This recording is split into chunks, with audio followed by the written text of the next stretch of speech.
الحمد لله وحده والصلاة والسلام على من لا نبي بعده أما بعد فأعوذ بالله من الشيطان الرجيم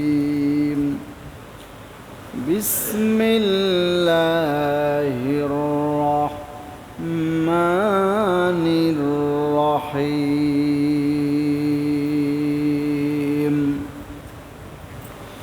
أفمن شرح الله صدره للإسلام فهو على نور من ربه فويل للقاسية قلوبهم من ذكر الله أولئك في ضلال مبين. وعن أبي هريرة رضي الله تعالى عنه قال قال رسول الله صلى الله عليه وسلم والذي نفس محمد بيده لا يسمع بي أحد من هذه الأمة يهودي ولا نصراني ومات ولم يؤمن بالذي أرسلت به إلا كان من أصحاب النار. وقال تعالى في شان رسوله وحبيبه محمد صلى الله عليه وسلم إن الله وملائكته يصلون على النبي يا أيها الذين آمنوا صلوا عليه وسلموا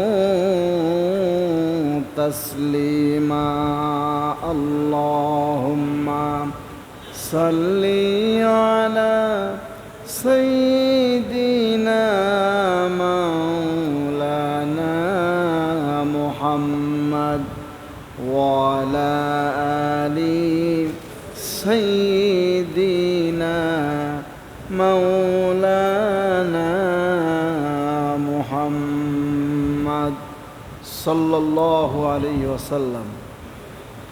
সম্মানিত মুসল্লিয়ানে কেরাম, আসসালামু আলাইকুম ওয়া রাহমাতুল্লাহি ওয়া বারাকাতুহু।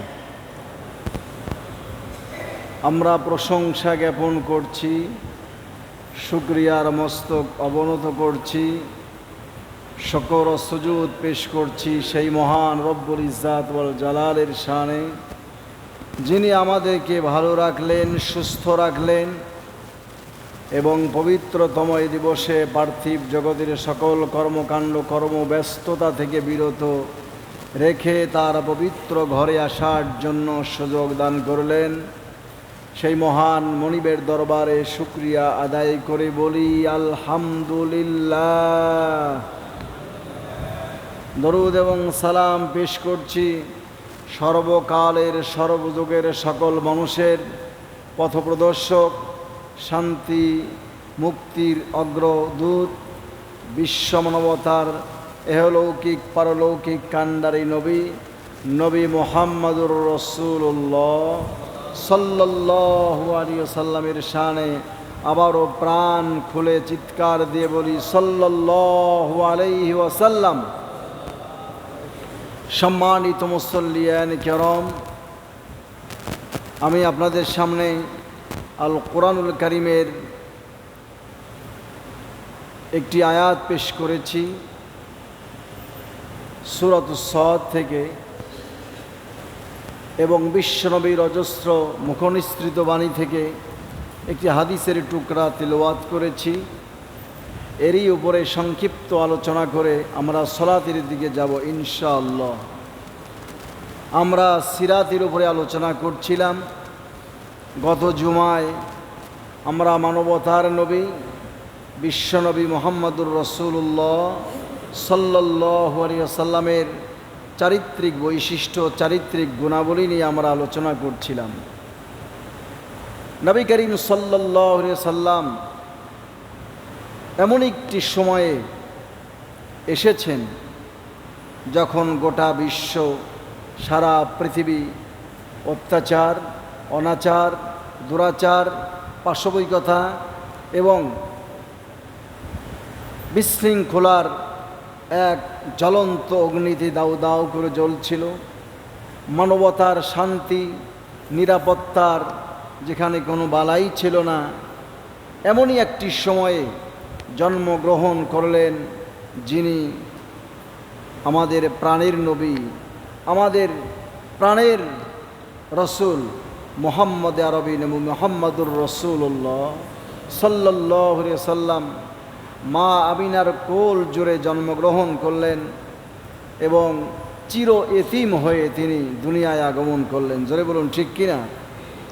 জন্মের আগেই বাবাকে হারিয়ে পিতৃহীন অবস্থায় দুনিয়াতে আসলেন। এরপরে জন্মের কিছুদিন পরেই মাতৃস্নেহ থেকে বঞ্চিত থেকে আবার মাকে হারিয়ে ফেললেন।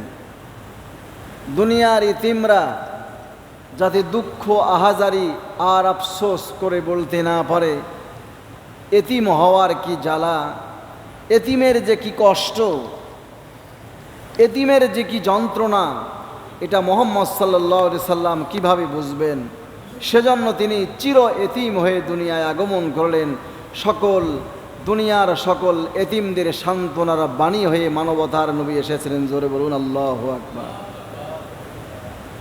এতিম অবস্থায় তিনি লালিত পালিত হতে লাগলেন।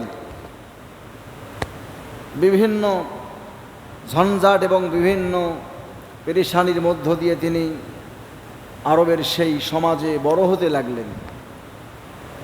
দেখতে দেখতে 17টি বছর চলে গেল। যেদিকেই তাকান শুধু দেখতে পান পাপাচার, অনাচার, দুরাচার, হিংস্রতা, পাশবিকতা, নানান রকমের অন্যায় অপরাধের দ্বারা বেষ্টিত আরব সমাজ।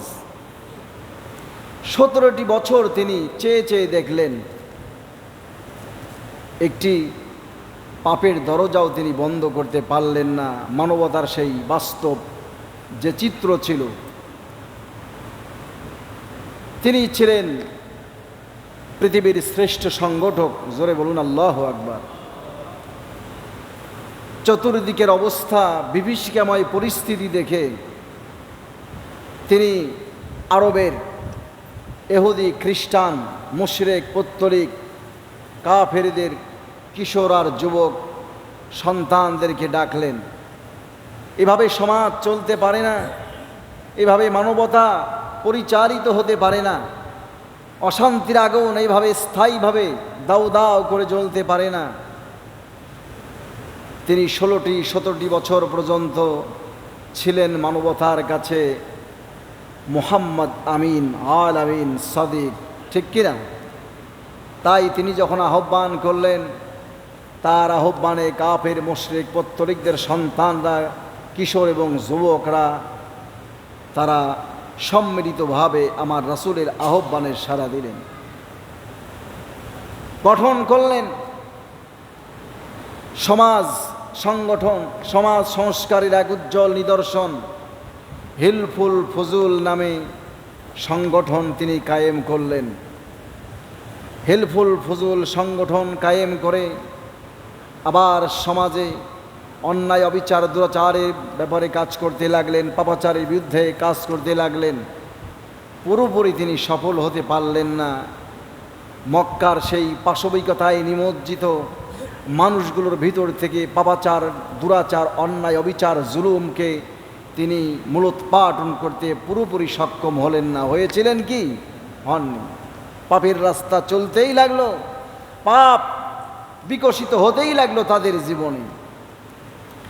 নবী করিম সাল্লাল্লাহু আলাইহি ওয়াসাল্লাম হিলফুল ফুজুল গঠনের আগে 17 বছর, এরপরে আরও 23টি বছর, মোট 40টি বছর পর্যন্ত মক্কার সেই পশুত্ব চরিত্র ধারণকারী পাপাচারে নিমজ্জিত মানুষদের থেকে পাপের রাস্তাকে বন্ধ করতে পুরোপুরি সক্ষম হলেন না।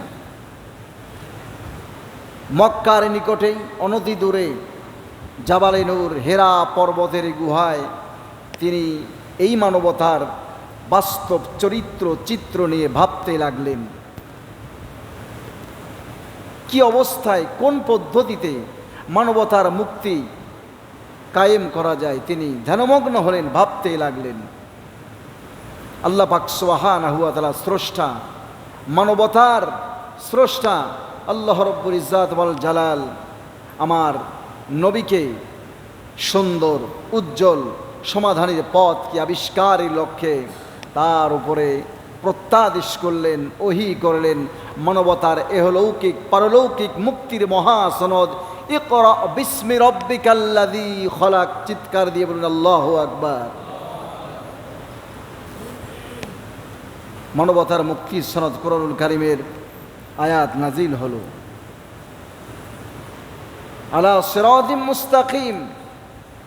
তিনি রয়ে গেলেন সঠিক পথের উপরে, সঠিক পথের সন্ধান তিনি পেলেন, সঠিক পথ আলা সিরাতিম মুস্তাকিম,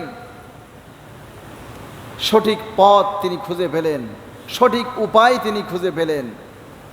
মানবতার মুক্তির পরশ পাথর নিয়ে আসলেন, যা তানজিলুম মির রব্বিল আলামিন, যা মানুষের তৈরি করা কোনো দর্শন নয়, মতবাদ নয়, পাথে নয়, সরাসরি মানবতার যিনি স্রষ্টা মহান রব্বুল ইজ্জাত ওয়াল জালালের পক্ষ থেকে হাদিয়া মানবতার মুক্তির মহা পরশ পাথর আল কোরআনুল কারীম রাসূল করিম সাল্লাল্লাহু আলাইহি সাল্লামকে প্রদানের মধ্য দিয়ে মানবতার মুক্তির নিশ্চয়তা আল্লাহ পাক সূচনা করলেন। জোরে বলেন না সুবহানাল্লাহ।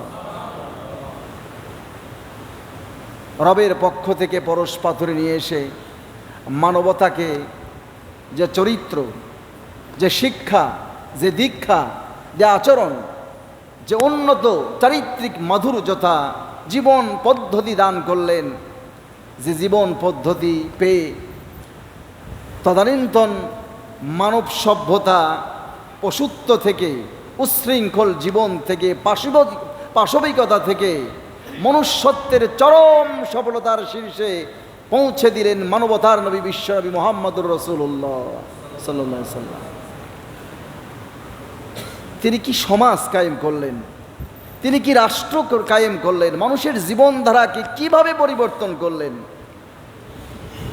সর্বকালের সর্বশ্রেষ্ঠ অন্যতম একজন লেখক বার্নার্ড শো, তিনি আমার রাসূলের চারিত্রিক মাধুর্যতা, তার যে নেতৃত্ব, তার যে কোয়ালিটি, তার যে সমাজ সংস্কার, এটা দেখে মুগ্ধ হয়ে বিশ্ববাসীর সামনে ঘোষণা করেছেন, if all the world was under world leader then Muhammad সাল্লাল্লাহু আলাইহি ওয়াসাল্লাম would have been the best fitted man to lead people of various creed, dogmas and idea to peace and happiness। চিৎকার দিয়ে আল্লাহু আকবার। গোটা বিশ্বের সকল ধর্মের সম্প্রদায়ের, বিভিন্ন সম্প্রদায়ের আদর্শ ও মতবাদ সমন্বিত মানব জাতিকে ঐক্যবদ্ধ করে যদি একজন নায়কের শাসনাধীনে আনা হতো, তাহলে সর্বাপেক্ষা মুহাম্মদ সাল্লাল্লাহু আলাইহি ওয়াসাল্লামই উৎকৃষ্ট উপযোগী এই জাতিকে তাদের শান্তি সমৃদ্ধির পথে পরিচালনা করতে সক্ষম হতেন মুহাম্মদুর রাসূলুল্লাহ। আল্লাহু আকবার। আমরা বুঝি না, আমরা চিনতে পারি না, তিনি যে পরশ পাথর নিয়ে এসেছেন আমরা বুঝতে পারি না।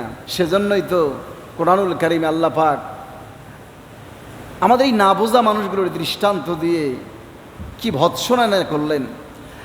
মাসালুল্লাযীনা হুম্মিলুত তাওরাতা সুম্মা লাম ইয়াহমিলুহা কামাসালিল হিমারি ইয়াহমিলু আসফারা।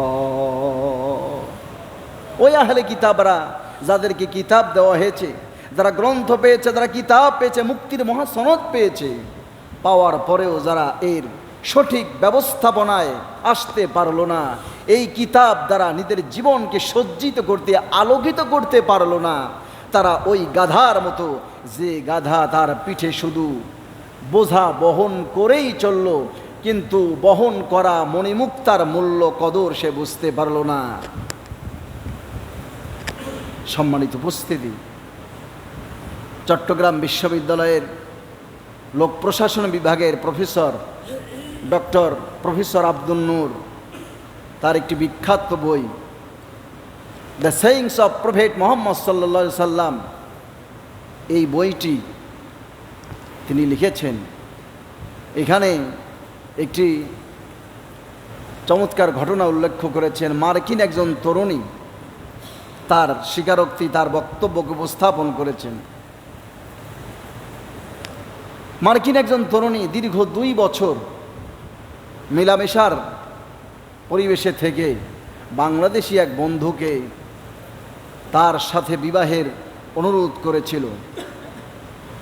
ছেলেটি বলছিল, আমি একজন রক্ষণশীল পরিবারের সন্তান, তুমি হচ্ছ খ্রিস্টান, এজন্য তোমাকে আমি বিবাহ করতে পারি না, তুমি একজন কাফির, যেহেতু ইসলাম গ্রহণ করনি, ইসলাম গ্রহণ করা ছাড়া আমার পরিবার এটা কখনোই মেনে নেবে না।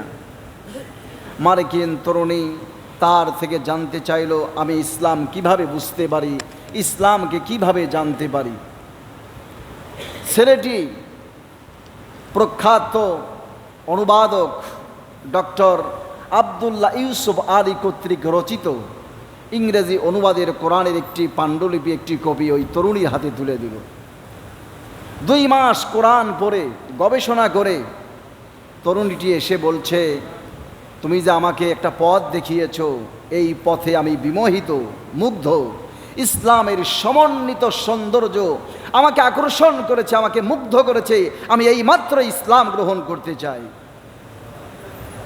তবে শুনে রাখো, তোমাকে আর বিবাহ করতে পারছি না, কারণ আমি কোরআন পড়ে যা দেখেছি, কোরআন পড়ে যা জেনেছি, কোরআনের মধ্যে যে বাস্তব চিত্র পেয়েছি, তোমার আচার আচরণ পুরো কোরআন পরিপন্থী, কোরআন বিরোধী, এই যে তোমাকে আর বিবাহ করব না। আল্লাহু আকবার।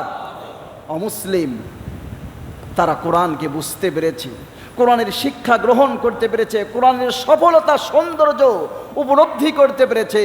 আমরা মুসলমান মায়ের সন্তান, 5 ওয়াক্ত নামাজি, কোরআনের সৌন্দর্য ব্যক্তি, পরিবার, সমাজ, রাষ্ট্রে এর সৌন্দর্য উপলব্ধি করার মক্ষম সুযোগ এখন আমরা পাই নাই। আফসোসের বিষয়, আমরা পারি না, অথচ তারা পেরেছে। বিখ্যাত সর্বকালের সর্বশ্রেষ্ঠ ঔপন্যাসিক, রাজনীতিবিদ গ্যাটে, সে আমার রাসূলের ব্যাপারে আবারও কমেন্টস করলেন, আবারও সুন্দর কথা বললেন। তিনি বললেন যে আমরা ইউরোপীয়রা সকল ধরনের, সব ধরনের ধ্যান ধারণা চিন্তা করে যেসব উন্নত সুন্দর বিষয়কে অর্জন করতে পারিনি, যা অর্জনে সক্ষম হয়েছেন, পূর্ণতা পেয়েছেন মুহাম্মাদুর রাসূলুল্লাহ সাল্লাল্লাহু আলাইহি ওয়াসাল্লাম। তিনি বলছেন, ইতিহাসে আমি অনুকরণীয় সর্বশ্রেষ্ঠ মানুষের দৃষ্টান্ত খুঁজতে গিয়ে আমি খুঁজে পেয়েছি মানবতার নবী মুহাম্মদ আরবি নবী সাল্লাল্লাহু আলাইহি ওয়াসাল্লামকে। তিনি সকলকে অতিক্রম করে গেছেন, তাকে কেউ স্পর্শ করতে পারেনি। চারিত্রিক মাধুর্যতা, সমাজ সংস্কার, নেতৃত্ব, মানব সেবা, সাম্য, ভ্রাতৃত্ব গঠনে তিনি যে অতুলনীয় দৃষ্টান্ত স্থাপন করেছেন বিশ্বে, তার ধারে কাছেও কেউ যেতে পারে নাই।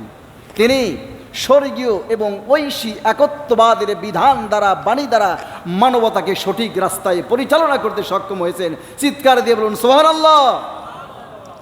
কিন্তু আমরা বুঝতে পারলাম না, এজন্য আজ সবচেয়ে নির্যাতিত, নিপীড়িত, নিষ্পেষিত এবং অশান্তির মধ্যে আজ মুসলিম বিশ্ব, মুসলিম জাতি।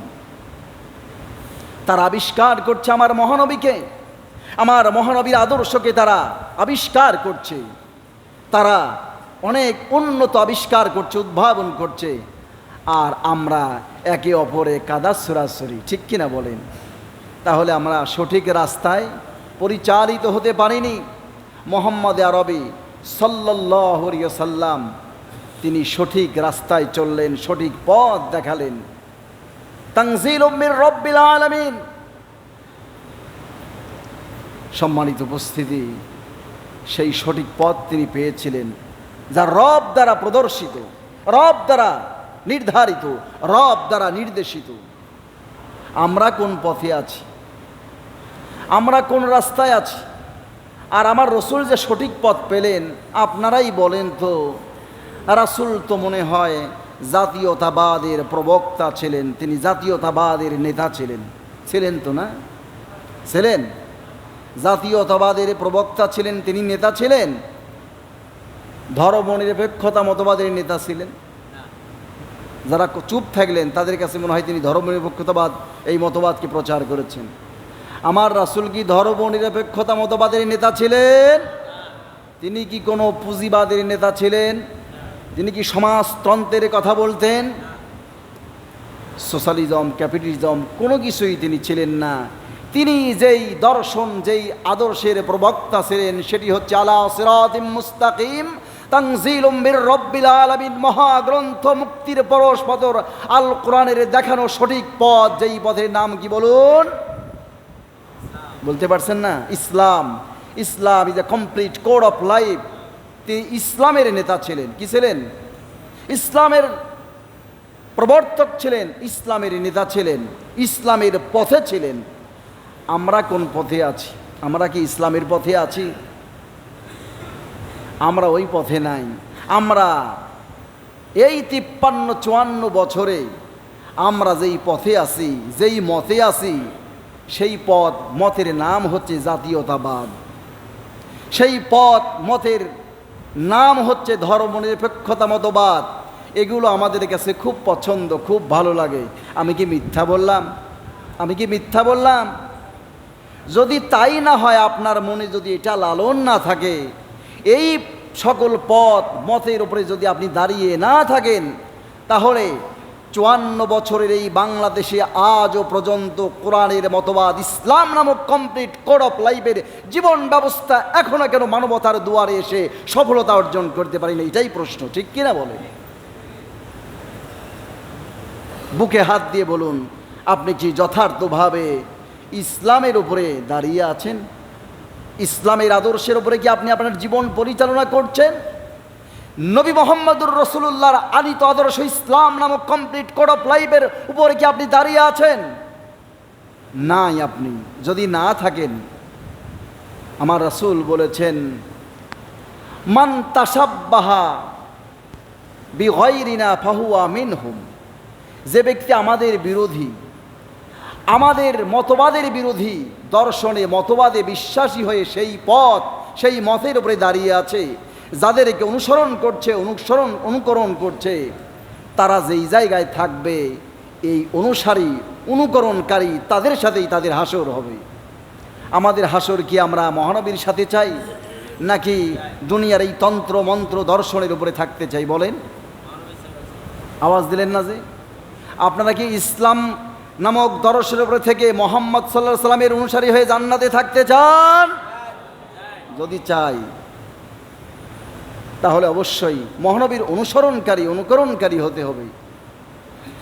আর যদি মুহাম্মদ সাল্লাল্লাহু আলাইহি সাল্লামের আদর্শ, জীবন ব্যবস্থা, তার জীবন পদ্ধতি আমাদের ভালো না লাগে, নবী করিম সাল্লাল্লাহু আলাইহি সাল্লাম বলেছেন, মান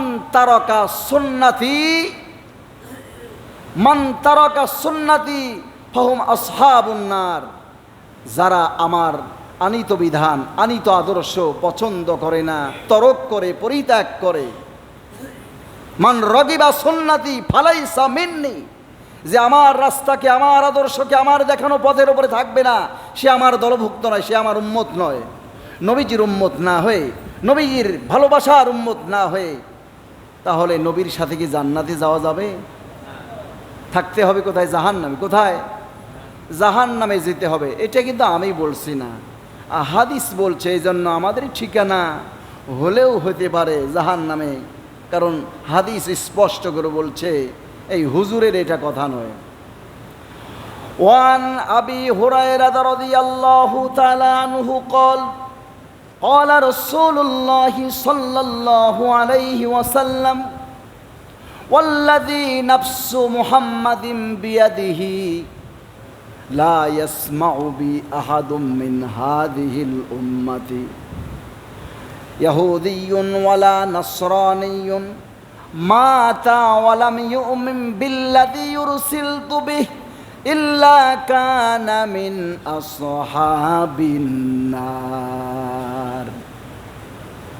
হযরত আবু হুরায়রা বর্ণনা করেন, মানবতার দুলাল মুহাম্মদ আরবি নবী সাল্লাল্লাহু আলাইহি ওয়াসাল্লাম বলেছেন, ওই পাকে জাত মহান সত্তার কসম করে বলছি, যার হাতে আমি মুহাম্মদের জীবন, এই সকল জাতি, এই সকল মানুষ, সে ইহুদি হোক, খ্রিস্টান হোক, সাবিঈ হোক, আর যারাই যে গোষ্ঠীর লোকেরাই হোক না কেন, আমি মুহাম্মদুর রাসূলুল্লাহ দুনিয়াতে আগমন করার পরে, আমার আদর্শকে আনয়ন করার পরে, আমার কথা শুনতে পেরেছে, আমার কথা জানতে পেরেছে, জানার পরেও আমি আমার নবীর আদর্শের কথা জানার পরেও এমন অবস্থায় মৃত্যুবরণ করেছি যে আদর্শ আমি নবী নিয়ে এসেছি সেই আদর্শকে গ্রহণ না করে এমন অবস্থায় মৃত্যুবরণ করেছে, আল্লাহর কসম করে বলি তার স্থান হলো জাহান্নাম।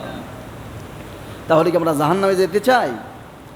প্রিয় নবী মুহাম্মদুর রাসূলুল্লাহ সাল্লাল্লাহু আলাইহি সাল্লাম কি চমৎকার সমাজ উপহার দিলেন, কি সুন্দর রাষ্ট্র উপহার দিলেন, কি চমৎকারভাবে সমাজকে সংশোধন করলেন।